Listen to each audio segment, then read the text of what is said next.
You're watching World Without Rule of Law. Welcome to the Southern Virginia Homestead. This is another segment of an unscripted moment.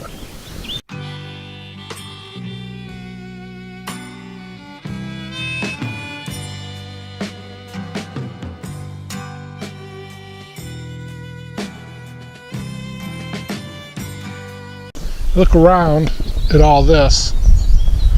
It takes a lot of work, right? Some people will say that, this isn't a true homestead. You're just doing gardening. You don't have animals. People have different criteria for what they want to label as homesteading, and that's fine. I get that. I believe it could be different for different people. We don't have animals, but there's so much to do setting up the infrastructure. For instance, one of my next priorities is going to be expanding and building out my water catchment system.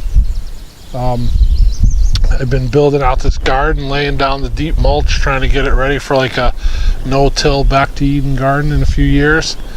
So I'm doing everything this year as I did last year in containers. I've got these tote grow beds behind me, but that all takes work, right? The work of building and maintaining this is extensive. And so it's true we don't have animals. At some point we're going to expand. It probably won't be this year into animals. I'm not sure if we're going to start out with rabbits or chickens. I'm kind of trying to figure all that out and get my footing, but we have to bite off what we can chew in little increments. And so animals just aren't in the picture this year. But now next year, hopefully, the garden areas will be mostly set up to where I won't have a lot of setup work there, and that might give me time to do other stuff like the animals. And so the whole idea is, we're trying to live more sustainably, more deliberately. Excuse me for a second, I don't see that dog. There she is. And so the Bible makes reference to, if a man doesn't work, he doesn't eat. Paraphrasing, right? But there's that whole concept of God provides our needs, our basic needs at least, through our labor, right? We have a part in that.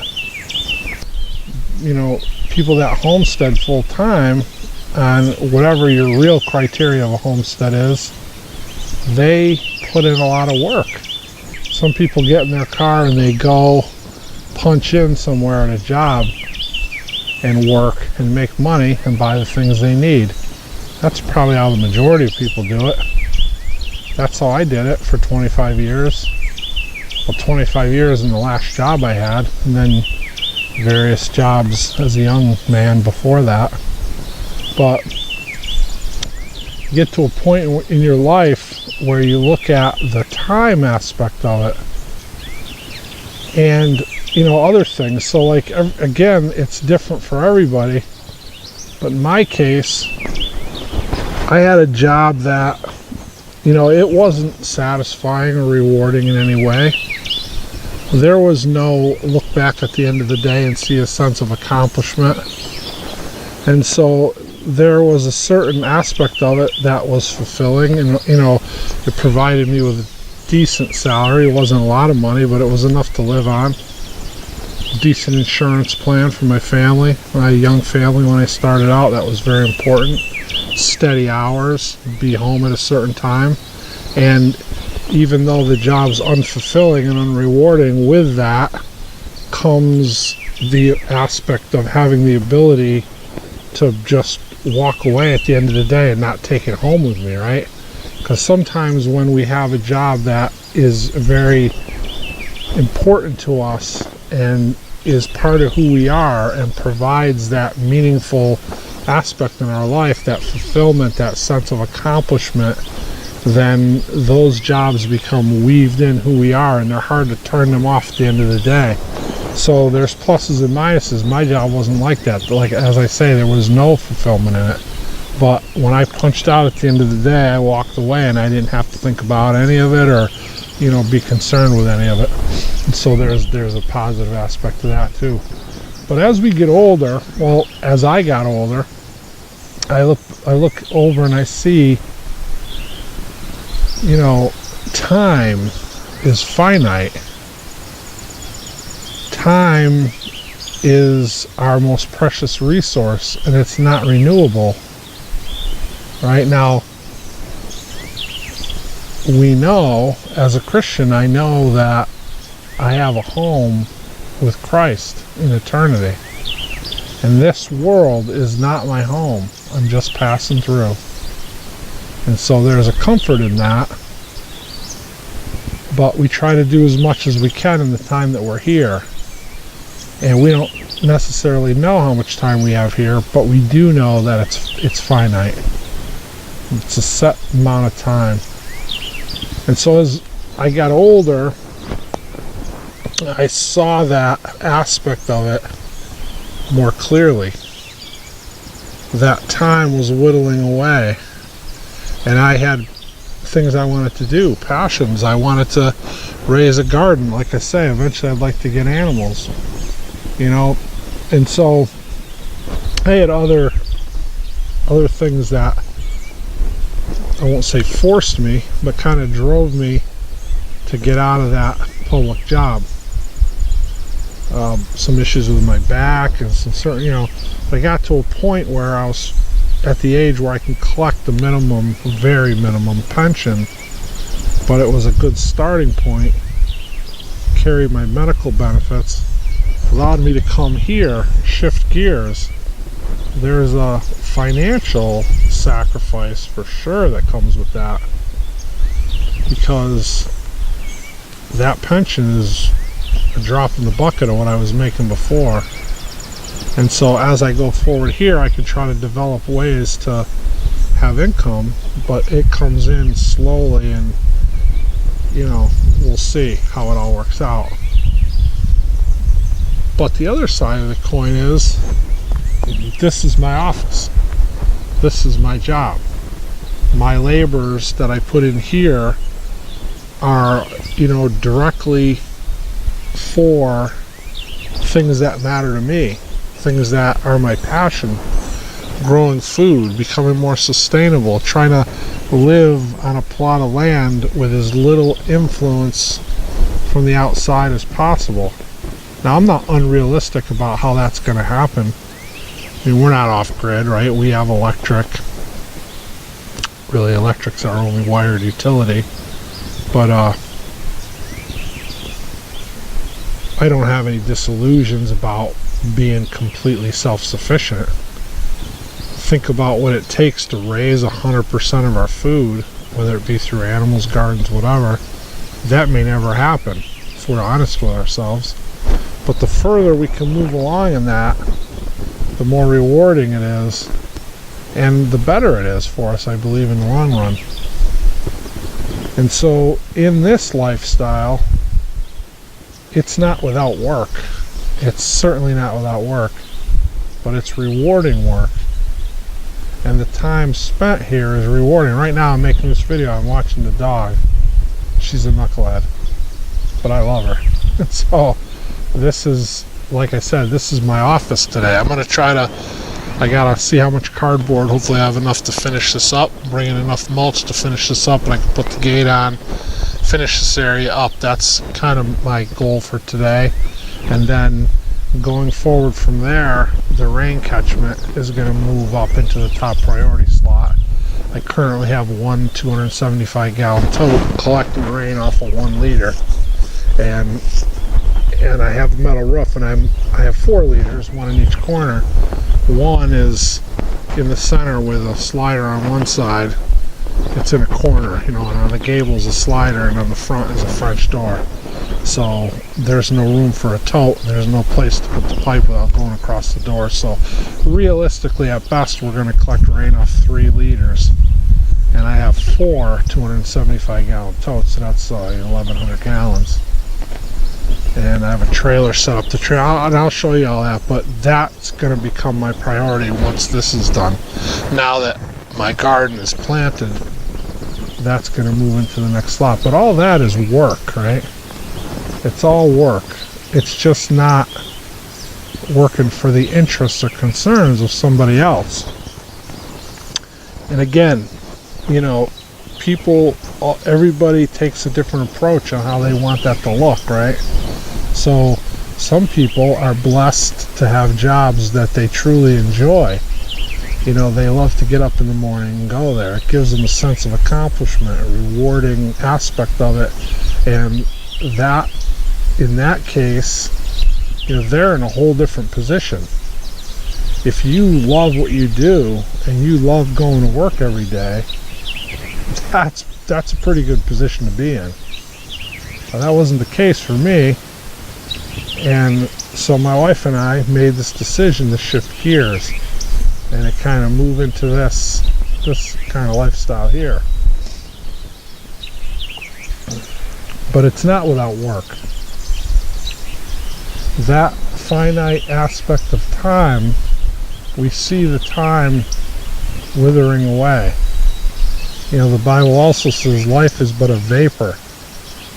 It appeareth for a time and quickly dissolves away. I'm paraphrasing, right? But there's that whole aspect of, in the scheme of the grand thing, our years here on earth is a very, very short time. You know, when you're a kid, you look at a year of school as like this long stretch of time and you don't know how you're going to make it through it, right? When you get to be my age, a year is nothing. And the years, hey, get out of there, stop doing that. And the years, I don't know why she's like eating the dirt, or at least pushing in it with her nose. So the years melt away. And we feel that passage of time. And in my case, I was getting up every day and going to a job that I couldn't stand, working for people that have no appreciation of anything. And, you know, I worked for a public school system, right? So like that whole environment is broken fundamentally anyway. But you get to a point where I ask myself, what am I doing here? Why am I selling my time to these people every day for nothing? You know, my whole entire life's work is nothing more than an exercise in futility. And it was I worked in the maintenance department for a public school, and so the school I worked in when I retired had 1,200-ish kids, middle school.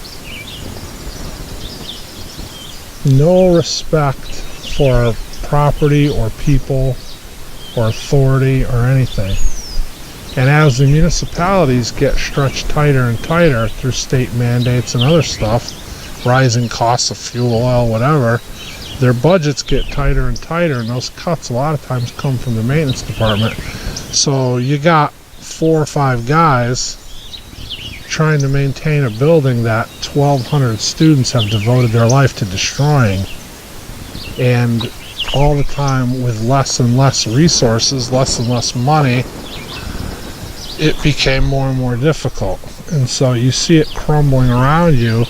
You cannot possibly keep up with the destruction that these malicious kids perpetrate on the building. And you just get to the point where you realize, what am I doing here? This is crazy. So, coupled with the fact that I had some issues with my back and struggled through that for many years, I reached that plateau where I turned 55. Now I can leave and I can take as I said, a very reduced pension, but it allowed me to carry my benefits. And you know, my wife and I talked about it, and so like, of course we need money to survive. Like everybody needs money, right? But is it the most important thing? Is it the first concern in life? Well, for a lot of people it might be. We didn't want it to be for us. And yeah, I mean, we're not going to have new cars every 2 years. We're not going to be able to just go out on a whim and buy anything we want. But we have what we need. God provides that, and He will provide it through our labor, through our faithfulness to Him. You know, I talked about it before. God will supply your need, not your greed, right? Like, He'll give you what you need, but not necessarily everything you want. And so there's a freedom there, being able to live that way. And it's not easy, and it's not for everybody, right? Like, that's for each individual to decide for themselves. Well, for us, it absolutely was the right move. And as I sit here contemplating what my daily toil is going to be today, I'm not on someone else's clock. I get to decide what to do, when to do it. My back bothers me. I could take a break anytime I want and not have to be scrutinized. Not being on a camera and having to answer, you know, you got a 20-minute lunch, why were you in there 24 minutes? And you realize, like, what you're doing means nothing to these people. And then here, if my back bothers me, I stop and take a break. I don't have to answer to anybody for why I spend 8 minutes sitting on a toilet at 3 o'clock or 2 o'clock in the afternoon. But the other side of the coin is the responsibility all falls on me too, right? If something doesn't get done, not just on me. I mean, my wife assumes a big responsibility for everything that goes on here too. But if something doesn't get done, or for instance, I planted, 8 sweet peppers, if they fail and I don't get any sweet peppers, that's on me too, right? So, we have to look at all those things. The rain catchment's another thing. If that system fails, or if it doesn't rain, I have to water the garden with the well. It's going to take a lot of water for these areas. Is the well we're going to have a problem with the well? If we do, whose problem is it? It's mine, right? That's on me too. So there's more of a responsibility, there's more of a burden in this endeavor, but it's rewarding. Again, as I'm contemplating my daily toil here, I'm sitting here talking to you, making this video, watching this knucklehead dog play and do her thing. Those things bring me peace. Those things make me happy. Listening to the birds, feeling the sun on the side of my face, even though I'm squinting because it's hitting me in the eye. It feels good. And I can live here deliberately. And the successes will be mine. Of course, with the grace of God, the mercy of God, everything we have, everything we do, everything we accomplish is with the blessing of God. These things are mine to enjoy. And again, the failures are mine to bear, my burden to bear. So there's more, there is that aspect of it. But I wouldn't change it. I'm, very happy. And it's going to change for us because in 12, 13 days from now, the school system, the school down here, the school year ends. My wife's a paraprofessional in elementary school, special ed population. She's gonna retire at the end of this school year. So going forward, she'll be here more. We'll be together to live our lives together more. And I'm looking forward to that. And some parts of that are going to be more difficult because we're two individuals and we have two different ways a lot of times. But overall, she's my wife and I love her. And I want her to move into that phase. I want to see her be able to relax a little more. And you know what? If you don't work, you don't eat, right? That whole concept in the Bible. She's never going to stop working. She gets up before dawn in most cases because she does a lot before she goes to work. I'm hoping that she's going to at least sleep until the sun comes up. But, you know, that's up to her.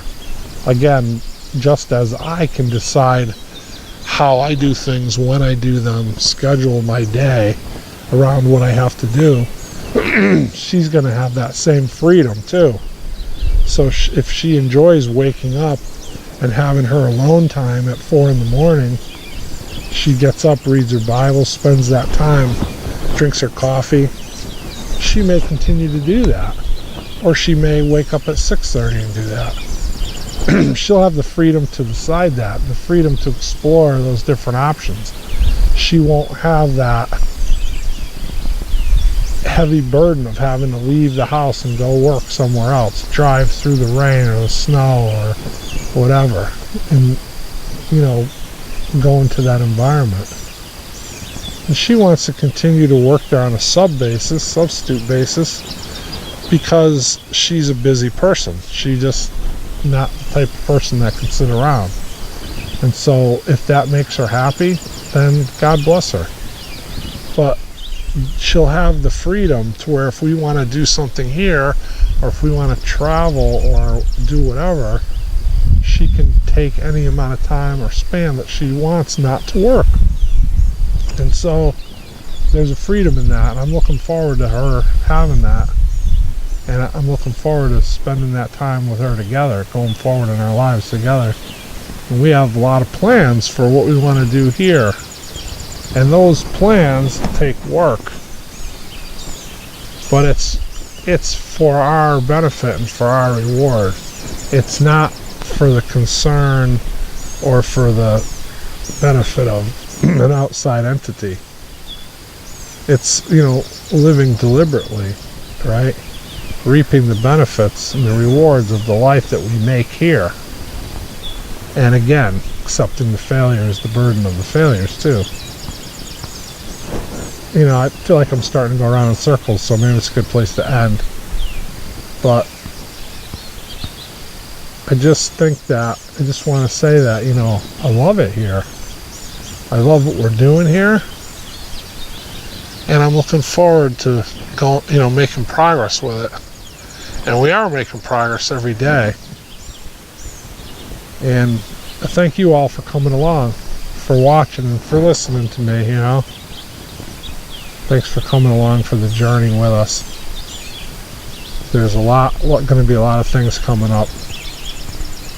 And I just appreciate each and every one of you taking the time to be here with us, to be here with me. God bless you.